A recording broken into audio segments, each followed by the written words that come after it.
haven't slept in 5 days. Not because nightmares have come for me, because I know if I dream again, whatever they drag over will cross the last thin membrane. I'm Elias Monroe, manuscript preservationist at the archive of São Telmo Monastery, half an hour from Lisbon. 3 weeks ago, a lacquered crate appeared at the back gate. No name, no sigil. I should have turned it back into the rain. But curiosity locked me at the bolt.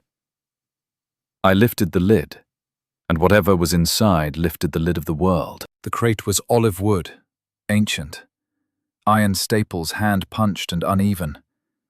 2 seals of pale wax, one cracked, the other stamped with a serpent bent to its own mouth.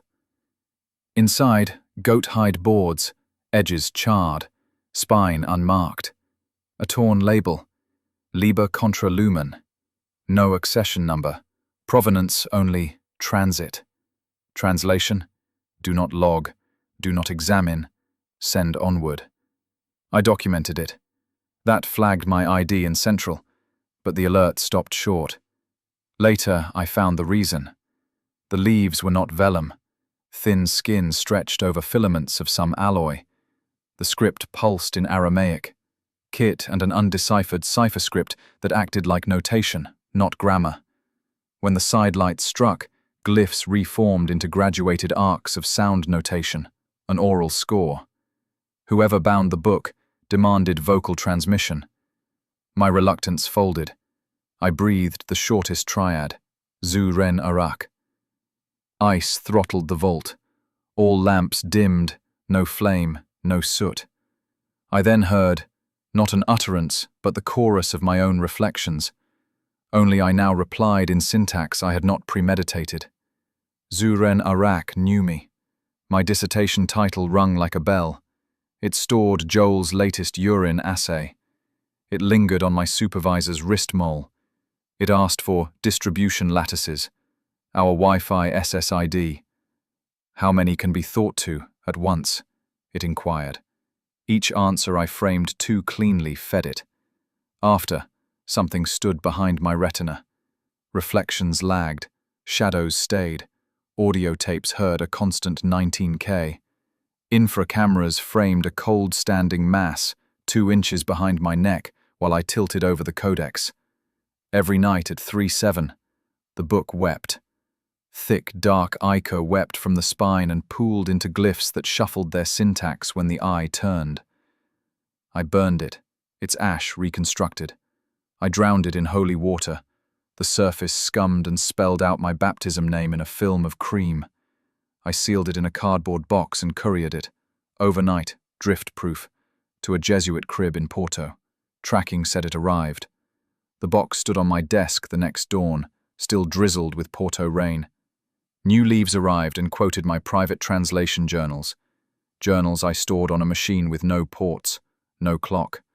One leaf sketched my flat, rooms, skirting, WAN, route.